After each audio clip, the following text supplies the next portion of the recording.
All right, I'm just going to jump right out the gate and say the words that are taboo that we're going to talk about in this episode. Menstruation, periods, tampons. These are all things that, sometimes you say them and they make you feel uncomfortable. They're not things that we talk about as regularly as we could or should in society. And also, if you were to in society. And if you bring them up in front of, elementary school kids, middle school kids, you're going to hear giggles. You might even hear giggles from adults. But I think that this is an important topic. And so I'm going to back up a little bit and just say, I was working on a story in issue 6 of the Good newspaper about how to empower women and people who menstruate during their periods. And I realized a few things. One, I didn't know how to spell menstruation. I kept on getting the little squiggly lines underneath the word in Google Docs. I now know how to spell menstruation.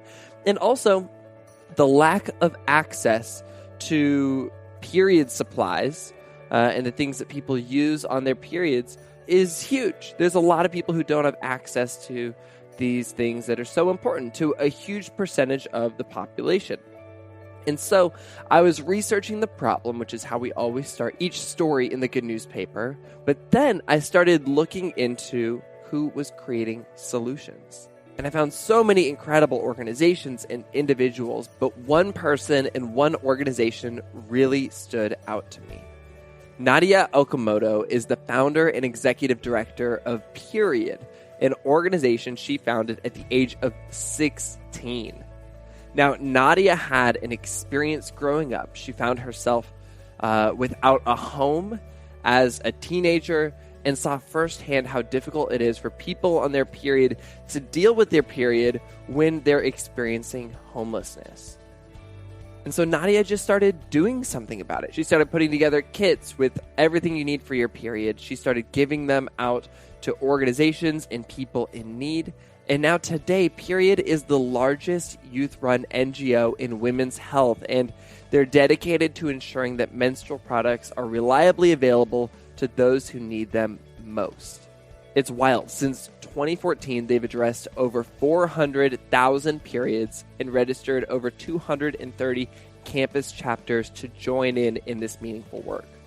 And so I asked Nadya to be on the podcast today, and she so kindly said yes. And Nadya is fascinating. So she goes to school at Harvard in 2017. Nadya ran for office in Cambridge, Massachusetts. She didn't end up winning that campaign, but her campaign team made this huge impact in mobilizing young voters on the ground and at the polls, which is amazing. Nadya is also an author. She just published her debut book, Period Power, a manifesto for the menstrual movement. And most recently, Nadya was included in InStyle magazine's The Badass 50, which is a list of women who are changing the world. And she was listed alongside Michelle Obama, Ariana Grande, and Dr. Christine Blasey Ford. And I so loved this conversation with Nadya because she has been doing this impactful work since she was a teenager. And she's really honest about what that experience is like and kind of the struggle of evolving and shifting and changing and what that does to the way you see yourself and what happens when your identity shifts and changes. We also talk a lot about periods, and I tried to just become more comfortable with how to do that. And I think I'm growing. I think I'm getting good at that, as somebody who hasn't given periods much thought in my whole life. And so I love this conversation, and I'm so glad we got to have it. I am Branden Harvey, and this is Sounds Good. This is the weekly podcast where we have conversations with inspiring people who are rejecting cynicism and using their lives to make an impact. Sounds Good isn't your typical 3 steps to success podcast. We don't host this podcast for the sake of leaving you with bullet points on self-improvement. We just believe that our lives are more complex than that. And so we show up here on Sounds Good to ask big questions, dive into nuance, and learn from each other's stories.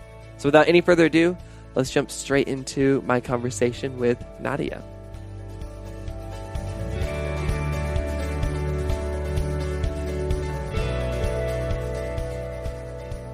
I saw that you grew up in Portland. I love Portland. I went to Portland State, and I'm actually about to move back to Portland. Wait, what? Why are you where are you living right now? I'm in Nashville, Tennessee. Oh my gosh. Okay, so you're going to move from Nashville all the way back to Portland. Yep, doing the road trip across the country. It's going to be a wild drive, but I'm so excited to be back. Oh, that will be fun though.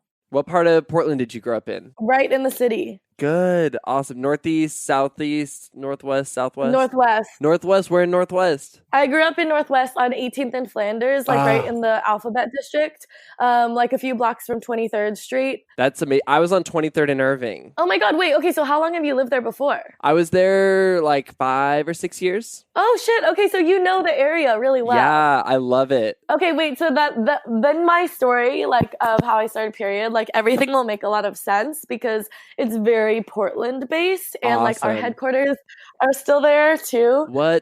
Good. Yeah. Okay, well, let's get into it then. And I'll just actually here's kind of how I want to maybe start off. And I've never started a podcast with this question, and I probably won't start any other future podcast with this question, but can we talk about your first period? Yes, my first period. So I got my first period when I was, I believe, in sixth grade. Yeah, sixth grade. I was, I think, 12 years old. And I remember very clearly that it was December 26th because for about 8 years, my parents being divorced, the day after Christmas every year, we would fly from Portland to New York City to visit my dad. And it was always like a really high anxiety time because, you know, there was a lot going on with my dad in terms of the abuse my sisters and I experienced with him, but not really realizing that it was abuse at the time. So it was like a lot of anxiety. And then right when we were rushing out of the house to the airport, I went to the bathroom and that's when I looked down and saw blood and like realized it was my first period. And as like an over dramatic young teenage girl, like automatically thought I was dying, even though I had known what menstruation was. I think like it's just like no one prepares you for what it actually feels like when you look down and see blood, no matter how much you know about menstruation. No one tells you about what that experience is really like, you know? Yeah. I mean, that's got to be such a surprise, especially at that age when you're not expecting that at all. Yeah. I mean, it wasn't that I wasn't expecting it because, to be honest, my mom started telling me about periods when I was like maybe 7 years old. Oh, wow. And okay. I remember she got me my first like little panty liners when I was in 4th grade. And every time I had like an emotional day, I'd be like, it's PMS. I can feel it coming. Like I was so excited to get my period because I think growing up, I was always really obsessed with the idea of being older, right? Like my mom always jokes that I always wore underwear that was like 3 sizes too big. All my clothes hung off of me when I was younger because I always wanted to wear what all the like not even what the bigger kids were wearing, but like the size the bigger kids were wearing. Funny. And so I think I was always really excited about getting my period and getting boobs and, you know, growing into my body. And so that happens and you have an existential crisis and you're like, oh my gosh, I'm dying. Then you kind of come down from that. Yeah, so I really thought I was bleeding out. And so actually like the confrontation with my mom was like, oh my gosh, like I'm like, this is really happening. I'm too young to die. Like, yeah. And it wasn't until I went out to my mom and I showed her my underwear, then she was like, you're a woman, and started doing her little happy chant around. It seems to me that that's maybe the beginning of this story of how you came to create Period, the organization. No, I mean, so that's not really like the story behind Period, but I think that it did play a part of like me growing up in a family that was super open about periods that I'm sure helped me feel comfortable when I did start this sort of activism. Yes. And you had a later experience in high school it seems like that was the catalyst, right? Yeah, for sure. So yeah, I founded the organization when I was 16 years old, really inspired by my family's own experience with living without a home of our own. So when I was a freshman in high school, my mom ended up parting ways with her job, and we ended up living with friends who've since become family. And since you know the Portland area, we moved to like more far out northeast side. Okay. And my school was more on the edge of Beaverton, so pretty far away. The opposite direction. So you're like commuting all the way across town and then a little bit outside of town. Exactly, yeah. So during this time of housing instability, my commute to school turned from about 12 minutes to over 2 hours long on public transportation. So I would have to usually take 2 buses to get to school. And where I would change buses was in Old Town, Portland, Oregon. So right downtown. Yeah. And in that area at the time, there are like 10 homeless shelters in a 2-block radius. And I would regularly see the same homeless women going to and from school. And it was really through like getting in random conversations with them, and I was never afraid to like ask them about their life story or like why they were in the situation they were in. Why do you think that is, that you felt so comfortable? I think a lot of it is because, I'm very extroverted as a person. I think at a certain point, like back then, I remember when I was, freshman and sophomore year of high school, I didn't even have a smartphone. I had one of those slide phones, right? Yes. That really only had texting. So honestly, I think it was like sometimes I would get stuck at this bus stop for an hour or something because I did a lot of extracurriculars, so I wouldn't go home until pretty late when the buses weren't running as frequently. And back then, if you didn't have like Instagram or social media at your fingertips, like, I'm kind of dating myself, but like, I think it was really like spending hours at the bus stop or spending hours cumulatively with these women, and just wanting to talk, right? And so I think that sort of is where it came from. And I sort of by practice started asking them this question: what do you find most challenging about your living situation? And I think at the time I was just really fascinated with stories of hardship to like better understand what my family was going through, and try to like distract myself from what we were going through. And those conversations with homeless women were actually like a big part of, I think, what pushed me to go more into service, but also pushed me to really think about periods as well, right? Because on one hand, talking to these homeless women were actually the first time that I realized that I had grown up with domestic violence and sex abuse in my own family. Because when you grow up with that sort of behavior in your family, you don't realize it's wrong because it's all you know, right? And so it wasn't until I talked to these other women who like called it out for being wrong or called it out for being inappropriate or like just not okay that I think I really realized that about my own life as well. But I also think that in talking with them, I realized how privileged I was because unlike them, I had a mom who was protecting us above all. I had, my family, I had a roof over our heads, I had school, I had still like so much opportunity economically. So I think that there was a lot about those conversations that pushed me to like want to reconcile that privilege through doing service leadership. And then also by asking this question of like, what do you find most challenging about your living situation?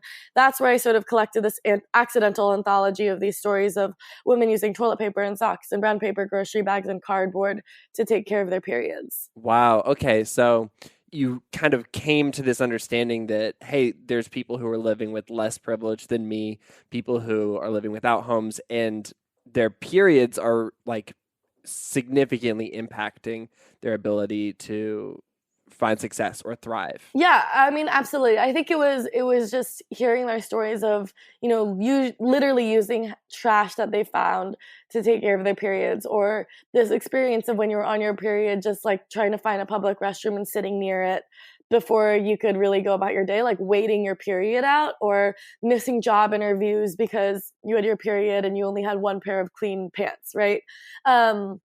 And it sort of just catalyzed this unhealthy obsession with periods I had. Like in my free time, I would just Google search keywords about period poverty. And it's through that I learned about like the global scale of period poverty, of like periods being the number one reason why girls miss school in developing countries and a leading cause of their dropping out of school, getting married early, undergoing female genital mutilation or social isolation. And like really reading these stories about how, even today, like 4 people now have died in 2019 because of practices around menstruation of social isolation, right? And even in the US, learning that period-related pain was the leading cause of absenteeism for girls here in the US, more than the common cold. And then in 2014, now the number's 35, but then 40 states in the US had a sales tax on period products because they're considered luxury items, but products like Rogaine, Viagra, and penile pumps were considered essential goods. And so they weren't taxed, but these things that every single human who menstruates are being taxed. Yeah, so it was like the more necessary products being considered non-essential goods, so inherently like these luxury items. And so the sales tax applied to them, considering them a luxury, yeah. Fascinating. Okay, and so all of these things are building up, and what are the emotions that you're feeling around this? I mean, you're effectively seeing injustices. What's your internal response? So, I mean, on an emotional level, like, I think they're sort of twofold. First of all, I had never really been so passionate about an issue to the point where, like, it sort of became everything I thought about, right? Like, I mean, obviously, I grew up in a family where, like, my mom always wanted us to have an opinion about something, right? Like, it was a dinner table practice that all of our placemats from the time I was a kid had, like, all 50 states on them or all of the presidents, and we had to talk about them. And when I got to middle school, it was like every day we would bring a topic that we learned about to the table to, like, discuss, right? Like, my mom always was really trying to to foster this sort of, you know, hyper intellectual conversation as much as you can be at age 10, right? But I mean, so I was always knew about, like, social issues, always knew how to have an opinion about them. But this was the first time that I had learned about an injustice and just felt with this burning passion that not only, like, we needed to do something about it as a global population, but specifically I had to do something about it, right? And then on a personal level, I think in feeling that sort of fire within me was also the first time that I think I really felt like my personal potential in my voice, right? Like, feeling like I can do something to make a change, right? And at the age of 16, I found myself in some really tough situations where, like, you know, at age 16, I was coming to terms with the fact that my relationship with my dad was really abusive, and I wasn't ready to talk about it publicly. It actually didn't really come out until a few years later. But it was when I first started to think about it. But also at the age of 16, I found myself in a really abusive relationship with someone where, like, rape and sexual assault and physical assault were a regular part of my life. And I think that that really manifested in my feeling like my self-worth really came from my body. And it wasn't until I really, like, felt this passion and fire about period poverty that I think I felt like my worth is so much more than my body, because I felt like I needed to say something about it. And by saying something, I could make a change. And I think that was really, like, even just learning about period poverty was really the first time that I felt like this burning potential that I wanted to live up to. I think that's so remarkable that you had all of these, you know, things happening in your life that were affecting you, but then you were still seeing these issues that were affecting other people. And you said, I'm going to go and I'm going to work to do something about these things that are affecting other people, even though I think it would have been completely valid for you to just turn completely inward and focus on those, you know, really heavy issues that you were experiencing. Yeah, of course. I mean, I think that, I mean, obviously it would have been easier to not do anything about it. But I think that, like, it was the sort of thing where I started realizing it in everywhere around me, right? Like, I would notice not only think about the issue of period poverty, but watch how, like, when my girlfriends, even if no one was around, needed a tampon or a pad, like, they would whisper about it, right? Like, we would all talk about periods as a bad word. Or, like, I would catch myself like, in class, if I needed to go to the bathroom to, like, change a period product, I would bring my whole damn backpack with me, right? Or, like, just so that people didn't see the products. Like, I just sort of realized how the stigma manifested in my own life. Yeah, I think that's such an interesting thing, because I know that I grew up with that stigma as a, you know, a dude who doesn't menstruate. And I've only recently started to just, like, feel more comfortable just talking about, you know, I'm, like, married to a person who menstruates. I, you know, have siblings and family who you know, all these things.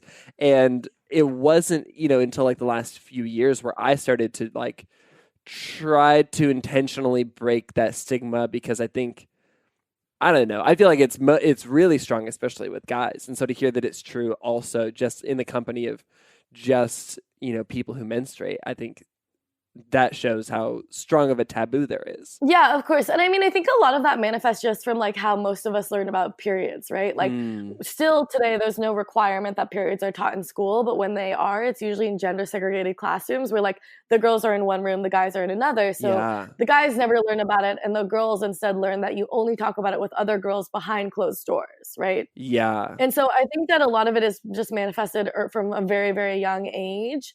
But also just that, like, because it's not an open conversation, people who don't menstruate, there's no need for them to really know about it, right? And I think what we're trying to do as an organization is fight for this idea that this is not a women's issue, this is a human issue that we all need to be talking about and feeling comfortable with. Yeah, I think that's so beautifully said. Like beyond that, I think it's also fighting for like eliminating gender even as like a binary thing in this conversation, right? Like realizing that not only women menstruate, but also people who don't identify as women can also menstruate as well, right? Like people who might be transgender or non-binary can also get their periods. Yeah, yeah, and I've been trying to be intentional about the pronouns I use and descriptors because there are a lot of people who get left out of that conversation. And those people are usually people who are already facing a lot of probably discrimination and being left out in a number of other ways. And so leaving them out of a conversation around something that's already taboo for other folks, I think I don't know, it's something that I think is worth being really intentional about. Yeah, no, absolutely. And I think like it's something that even I catch myself doing. Like I think it's really important as someone in any place of privilege to come into every conversation feeling really humble in their experience, but also really knowing that they don't know everything. They should ask questions if they don't know, and always be listening to learn more, right? Like when I started this organization, I was not even aware about the need to be gender inclusive. And it's been a big learning experience of needing to take a step back, empowering other people who have the actual experience of not being cisgender and getting their periods, and just wanting to learn as much as I can. That's amazing. And I feel like that's such an interesting thing about anytime that you start something, you come in from such a genuine, authentic place, and you have to figure out you've got to figure out what you've got to figure out, basically. There's so much more to learn. And for you to continue to be in a place where you're willing to listen and be humble, even though you've been, doing this for years, I think that's really huge. Well, thank you. I appreciate it. So you are in high school. All of these things are kind of hitting you at once, and you're realizing, I want to do something about this.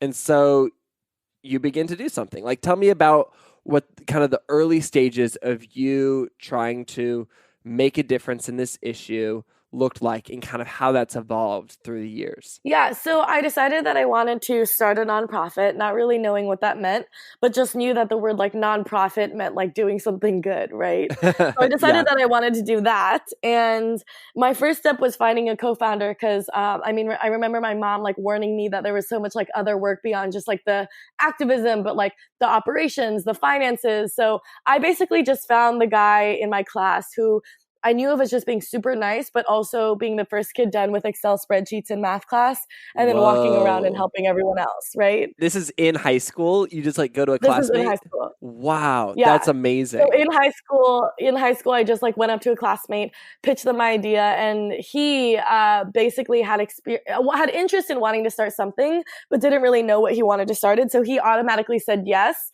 And then he told me later, like a few days later when we met for our first like get together, that he didn't even know what a period really was, right? But at the age of 16, we like embarked on this journey together, and we met at a Starbucks that Saturday. It was actually our first ever conversation outside of the classroom.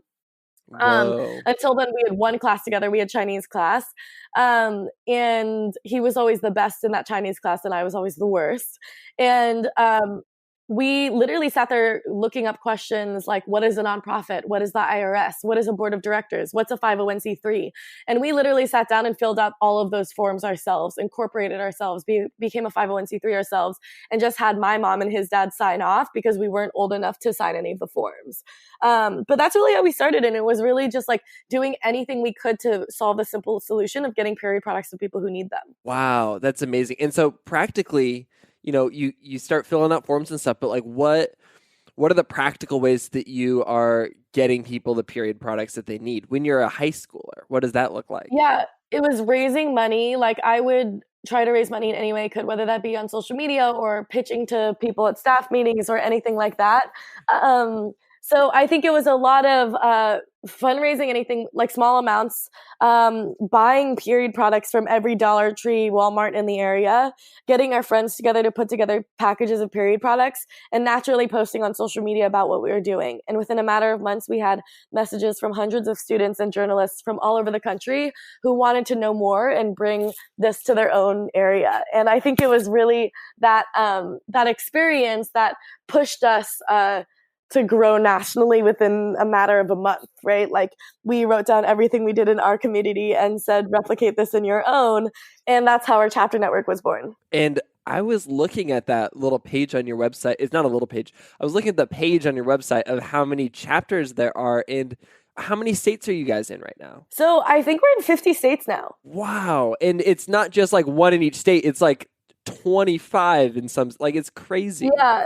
And that website page is actually not updated at all. Well, that's amazing. So, sort of as a recap on what Period is now, we're now a global youth-run NGO that fights to end period poverty and stigma through service, education, and advocacy. So what that means is we distribute period products to people in need. We try to change the way people think, talk, and learn about periods through education. And we're now working in policy from the local to the federal level, passing legislation with city councils and school governments all around the country, getting period products into school restrooms to be treated as a necessity, just like toilet paper. At the state level, we're developing campaigns to repeal the tampon tax in the 35 states where it still exists. And at the national, we continue our advocacy and trying to fight for like food stamps to cover period products as a necessity, which they don't currently. Oh, interesting. You're fighting for more accessibility ultimately in all these different avenues. Yeah. And since founding Period at the end of 2014, we have now addressed over 490,000 periods through product distribution through hundreds of partners all around the country and around the world, and 15 other countries as well. And we have 280 campus chapters at universities and high schools around the U.S. and abroad. So according to this Forbes article that just came out, they confirmed that like Period is now the largest youth-run NGO in women's health in the world now. That is incredible. Congratulations. Yeah, thank you. No, it's been really amazing just to watch. And I think like when I started, like none of my plan was to go beyond Old Town Portland.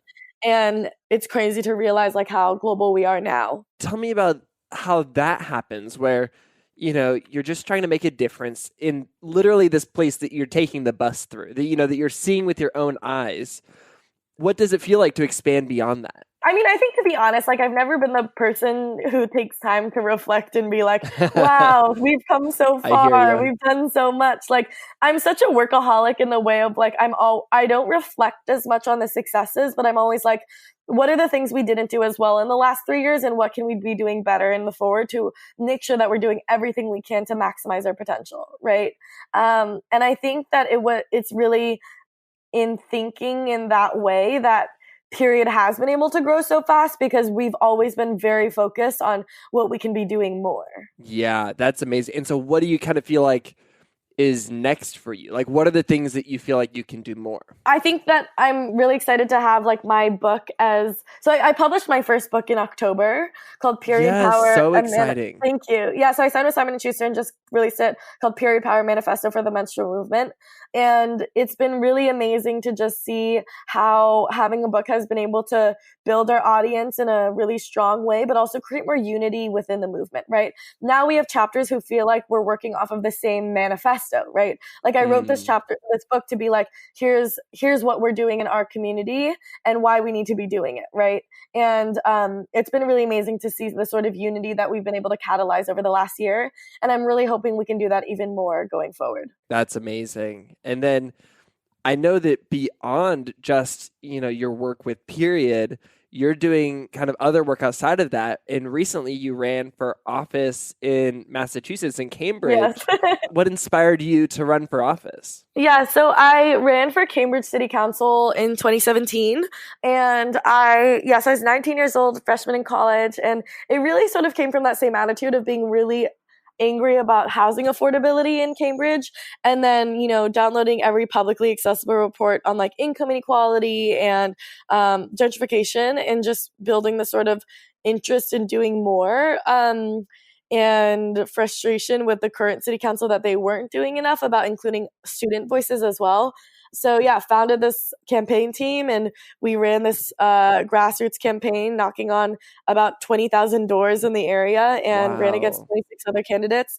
We didn't win in the end, but we made history with student and youth turnout in that area, and that was honestly enough for me to feel really happy about it. Well, isn't it remarkable how you can accomplish things without winning? Like without being number one in any avenue of life, you can still move the needle. And it sounds like you really, you got a bunch of youth engaged in a way that they had never been before. Yeah, no, absolutely. And I think like that's what the campaign experience taught me, was the sort of realizing that like the actual winning isn't always the most you can get out of that situation, right? Like even in looking at how, for example, like in how when my book came out, I was so anxious and struggling with imposter syndrome of like, why am I writing this book? No one will read it. And I think like book sales have been hard because it's such a niche category. But I think really trying to push myself to just be really thankful for the opportunity to write a book and publish one. Yeah, I think that's a really remarkable way of thinking about it, because yeah, you're right. You can't necessarily compare such a niche thing to, Harry Potter or, like whatever it is. But the people who are reading it are going to be so deeply impacted. And so you just get to continue to move the needle one person by one person. Yeah, no, absolutely. And that's my hope. But I mean, it's hard, right? Because like, I think I've always been a really competitive person, like with myself. And so have always wanted to push myself to do better, like be the biggest and the best, right? And I think it's been a learning opportunity of like knowing how to really think about what it means to maximize impact, right? Like less about the big numbers, but more about how deep you're going with each individual person. Earlier, you talked about how growing up, you always just wanted to be older. You wore, older kids' clothes, all these things. Do you feel like that's still true for you? I mean, you're still young, but do you feel like you're settling into where you're at? No. Okay. So when I was younger, I always wanted to be older, and now I want to be younger, because I think so much, it's not even about aging or anything like that. It's that so much of my core identity over the last few years has been being a young activist, right? Yeah. Like I'm like writing period, being the teenager who ran for office, like being the young person who signed to write a book. And now I'm chief brand officer at Juve Consulting, which is a Gen Z marketing agency that works with companies all the way from small ones all the way up to big ones like Microsoft and Unilever and Verizon, right? Like, and we employ hundreds of young people all around the country to talk to companies about how to market to young people, right? So much of my professional and personal identity has been around being a young person. And so I think that it's not even my concern about being aging, but it's sort of that fear of now needing to, like, now that I'm 21, I know I'm still young, but like sort of preparing myself to strengthen a new identity of maybe being someone who empowers young people and young activists, or finds ways to maximize the maturity I have and the older audience that I can connect with in doing this work. But I think that there is a lot of fear that I have. I mean, even in turning 21, of realizing that like I'm not a a teenager anymore. Yeah, it is hard when your identity shifts and this thing that people always have known you for maybe isn't true anymore, or is becoming less true, and trying to figure out, okay, what are the core parts of me that will never change? How can I continue to lean into those things while also leveraging the strengths of the things that I am right now, but may not be tomorrow? No, for sure. And I think like that's something I think about a lot, of like, even when it comes to my role with Period, like actually something I'll be announcing more strongly over the next month is to actually taking a step back from the executive director role at Period and focusing more on the advocacy, right? Because I never thought that I'd be running a global organization. And to be honest, I don't love it. Like I love that Period is global, but being the executive director of a global organization means fundraising a lot, doing a lot of admin work, like project managing and people managing now full-time staff, right? Which is a big honor and really exciting, but it's not why I got into this work, right? Like I really got into doing this work because I wanted to talk about periods and work in the real world with other people and brands to spread the mission of this menstrual movement.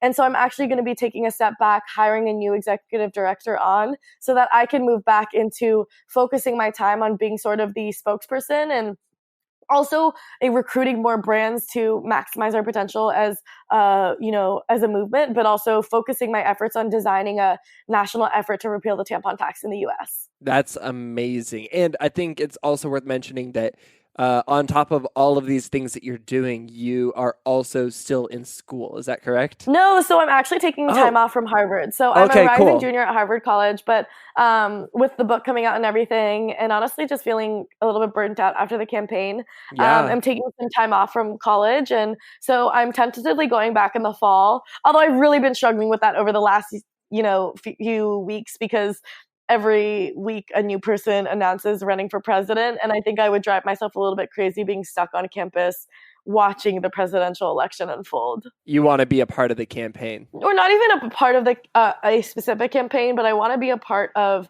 I think the presidential elections are a huge opportunity where civic engagement increases, where people are paying attention to politics more, where you start having these public figures who are being more politically engaged with their platforms. And I truly believe that this is a really pivotal election, especially for women's rights and reproductive rights. And I think that I'd want to be a part of the advocacy around reproductive rights woven into the narrative around the presidential elections. That is a really interesting point to think about, how you could, who knows what it would look like or what it would take to get, one of these leading candidates to essentially start as a part of their platform, including, repealing the tampon tax and making, period supplies more accessible. That would be fascinating. Well, I mean, and it would be my dream for it to be on all of their platforms, right? 100%. On both sides. But yeah, I think ultimately, would love the final presidential candidates to have this as something that they champion. I think that's so amazing, and I love how you have this very holistic vision of how you can, focus on the things that you want to focus on. If it takes starting an organization, you start an organization. If it takes, putting things into PACs to give to other organizations, you do that. If it takes running for, for office, you're doing that. And if it takes being, an advocate during a political season, you're doing that. And I think it just shows your focus and your drive on this issue that you care about and has affected you and it affects so many people. And well, I think sort of on that, I think I'm always asked, in all these interviews, what would you tell someone, a younger person who's trying to take action like this? And I always joke that I sort of just sound like a Google and Nike ad, because I truly believe the only reason I've gotten to, or not the only reason, but in terms of an attitude, mindset, the reason I've gotten to where I am today is because if I didn't know something, I would just Google it, right? If I didn't know how to run for an office, or even if I could run for office, if I didn't know how to write a book, I was Googling how to publish a book. I Googled how old do you have to be to run for office? What are the requirements? So much of the answers are at our fingertips, and social media is a huge resource. And I think my other aspect is just going for it and not really thinking too much about the self-doubt you might have, right? I think so much of what I see holding my peers back is this fear that you don't have enough qualifications, or you don't have the right degrees, or you don't have the right professional experience. And I think wanting to push people to just go for it, and if they're passionate about something, to just do it.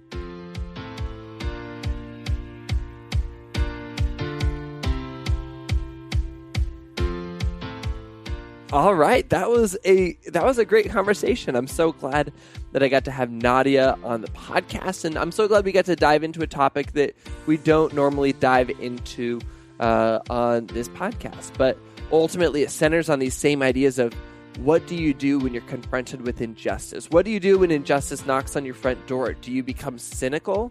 Do you shut down, or do you do something about it? And sometimes doing something about it is as simple as, going to the grocery store, buying some tampons and giving them to some organizations. And sometimes that small first step leads to creating a huge global organization. What a beautiful story. Make sure that you check out what Nadya is doing by visiting period.org or following them on social media at Period Movement. And then you can also follow Nadya at Nadya Okamoto on Instagram and Twitter. And check out her book, Period Power, a manifesto for the menstrual movement, available wherever books are sold. If you're new to Sounds Good, we would love for you to stick around. I think you'd also love my conversations with two other women who started doing good at a young age. Specifically, I'm thinking of Katie Myler and Sarah Lee. You can find both of these episodes in more than 100 other episodes. Actually, more than 100. I think we just hit 150 episodes. That's amazing. That's incredible. By searching for Sounds Good wherever you listen to podcasts. Make sure that you hit subscribe to keep on getting more inspiring conversations with incredible people delivered straight to your phone while you sleep. This podcast is created by me, Branden Harvey, as a part of Good, Good, Good, a community that believes in the power of celebrating good news and becoming good news. Chad Michael Snavely and the team at CM Studio edit and mix the show. You can get lots more hopeful stories on social media by following us everywhere at Good, Good, Good CO, and you can also follow me on social media. I'm at Branden Harvey. We also create a beautiful quarterly newspaper that celebrates the people, ideas, and movements that are changing the world for the better. You can check out our newest issue, which includes a little story about how to empower women during their periods. You can check it out and see everything else that we do at goodgoodgood.co. And on that note, that is a wrap for this week's episode.